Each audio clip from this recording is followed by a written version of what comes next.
Mga kaparokya, ang pag-uusapan po natin ngayong araw ay patungkol nga po sa nakita or nabasa nga po nating write-ups coming from Lion Here TV na kung saan may isang direktor mga kaparokya na nag-uudyok nga po na tumakbo bilang Pangulo ng ating bansa ang It's Showtime main host na si Vice Ganda. So tatakbo kaya ang unkabogable star Vice Ganda at ano kaya ang reaction dito ng It's Showtime main host. Pero bago natin talakayan yan mga kaparokya, ay ibabahagi ko muna sa inyo ang papremyo or sabihin po natin mga kaparokya ang mga naganap sa dalawang pananghali ang programa ngayong episode.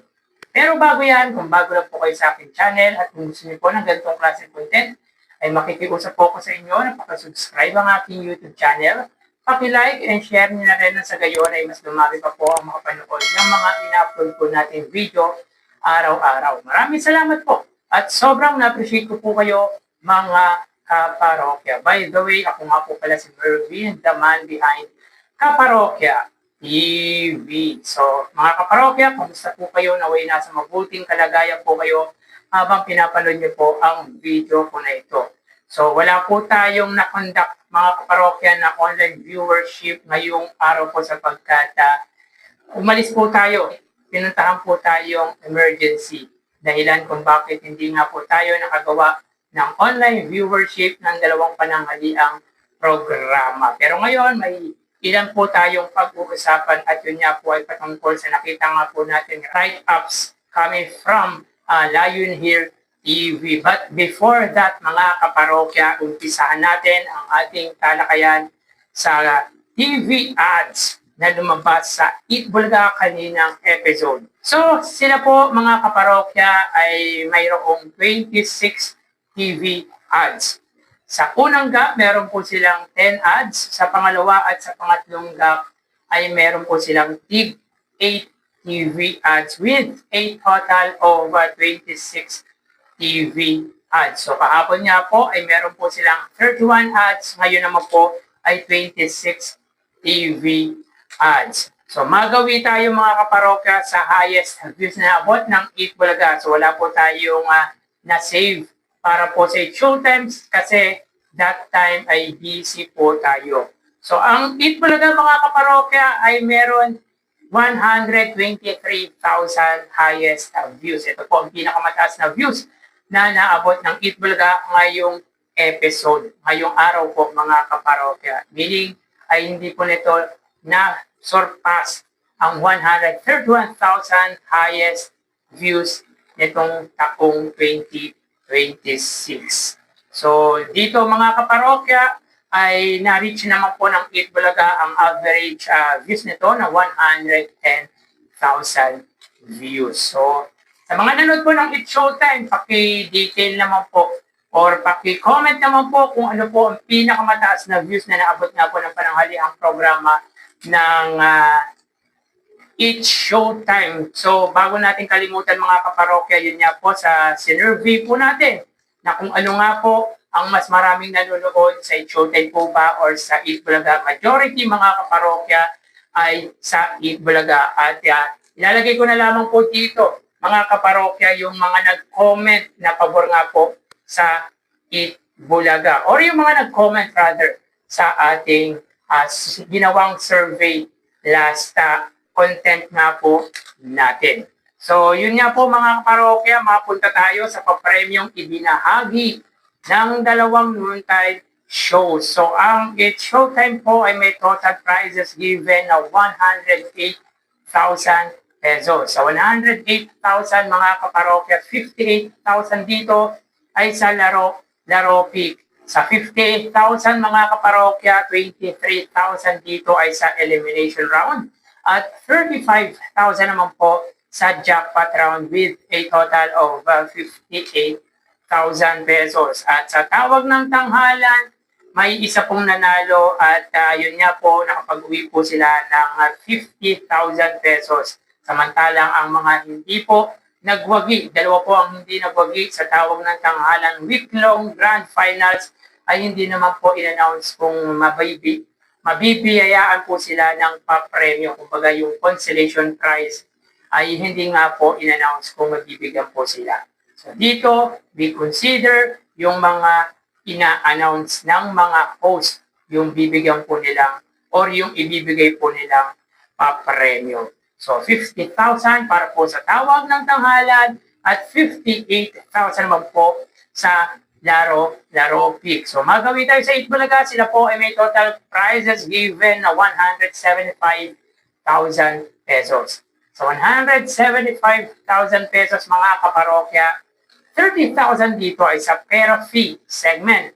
Meaning na double the money ang 15,000 pesos nang naglaro nga po na contestant sa pera fee segment. Sa sugod bahay mga kaparokya, sila po ay may 55,000 pesos sapagkat 35,000 po ang naiuwi ng winner ng sugod bahay. Sa Gimme 5 mga kaparokya, 65,000 pesos. Bakit 65,000 pesos? Gayong 20,000 pesos lamang po ang naiuwi nang naglaro nga po sa jackpot round. Dahil mga kaparokya, nakuha nga po nang naglaro nga po sa jackpot round yung 5,000 from Aji Ginisa. And of course, another 5,000 po from Aji Ginisa na nanalo po mula sa bahay. Yung home winner ng Aji Ginisa with 5,000 pesos. And of course, mga kaparokya, yung 15,000 mula sa audience. So perfect po. Tatlo po ang nakasagot sa audience. Dahilan kung bakit 65,000 para po sa Gimme 5. At sa The Crowns Open, 25,000 pesos. So kung makikita nyo po dito sa picture natin mga kaparokya, yung dalawang winner po ay 10,000 at 5,000. So maglalaro po sa jackpot round ay yung nakakuha ng mataas na prizes.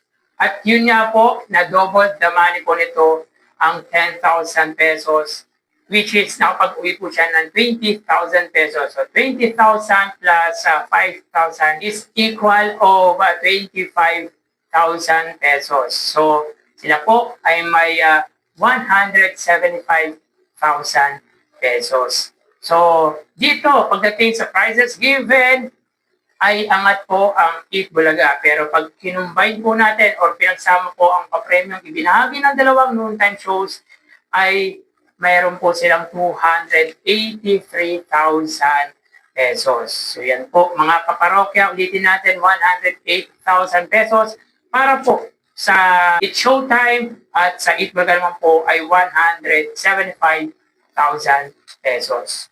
So yun nga po mga kaparokya, mapunta tayo sa ating main topic na kung saan meron nga pong isang direktor tila gustong patakbuhin ang Unkaboga Star Vice Ganda. Ito po ay write-ups mga kaparokya ng Lion Here TV na obviously naman po mga kaparokya ay supporter at followers ng GMA at ng ABS-CBN. So yun nga po mga kaparokya, ayon sa write-ups ng Lion Here TV, marami ang nagpupush kay Vice Ganda kahit ilang beses na siyang tumanggi or tumatanggi. Iboboto mo siya or iboboto mo ba siya? Paki-comment naman po mga kaparokya kung iboboto niyo po ang Unkaboga Star Vice Ganda if ever na tumakbo or maisipan po nitong tumakbo bilang presidente by 2028. So sabi dito mga kaparokya, Vice Ganda urged to run for president in 2028.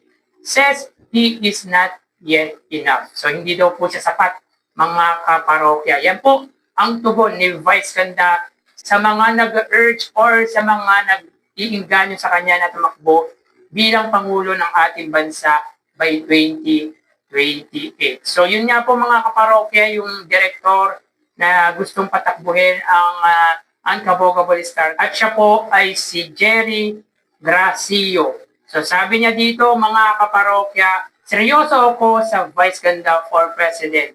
Hindi siya corrupt. Nakatapak ang paa niya sa lupa. Alam niya ang likaw ng bituka ng masa dahil masa siya. Hindi bahagi ng politikal na dinastiya. Hindi politiko, hindi elite. Hindi nakahulma sa lahat ng mga tradisyonal na politika na alam natin.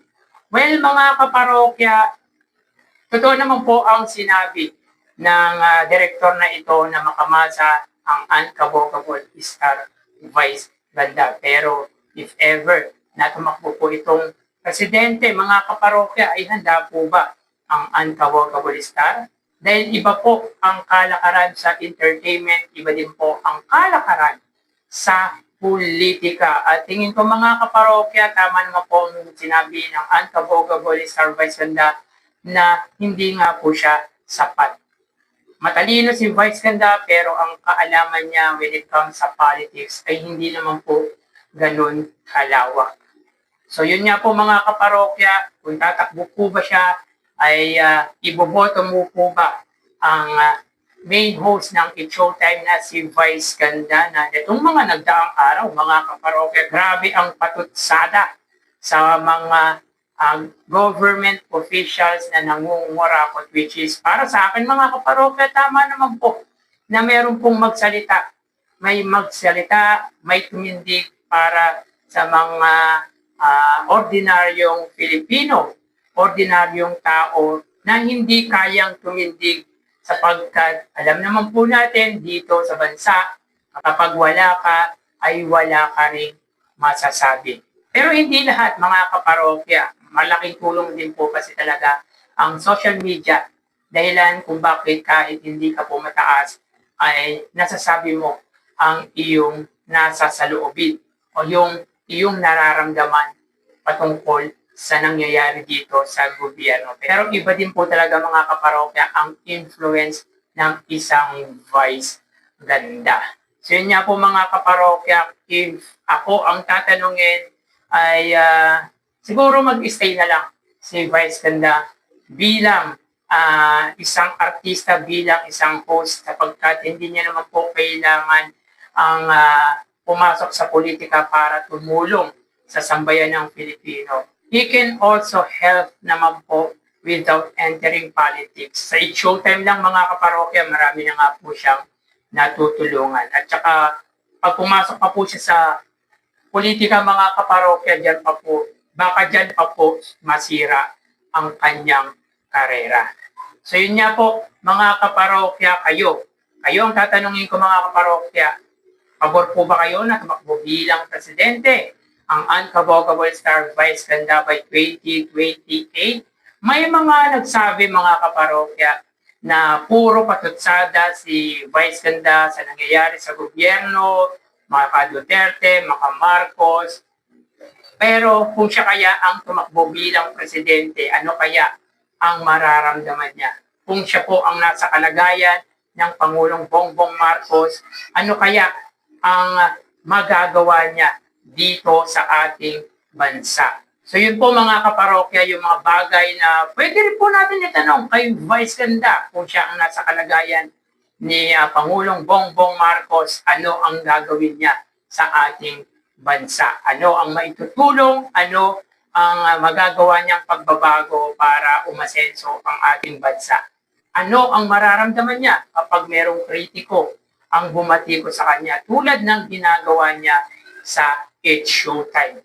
So bugbog sarado mga kaparokya ang mga binabatikos nito sa programa nito sa It's Showtime. Talagang grabe kung magpatutsada si Vice Ganda. Kaya ako mga kaparokya, mas mainam na mag-stay na lang po si Vice Ganda bilang isang entertainer. Yan po ang linya na kabisadong-kabisado ni Vice Ganda. At kung meron man po siyang gustong suportahan bilang Pangulo by 2028, susuportahan niyo rin po ba ang susuportahan ni Vice Ganda? So yan po ang ilan sa katanungan na iiwan ko sa inyo mga kaparokya at ulitin natin, ilalagay po natin sa monitor yung mga mag-comment patungkol nga po dito. So hanggang dito na lang po tayo mga parokya. Mag-iingat po tayo palagi. Thank you and God bless.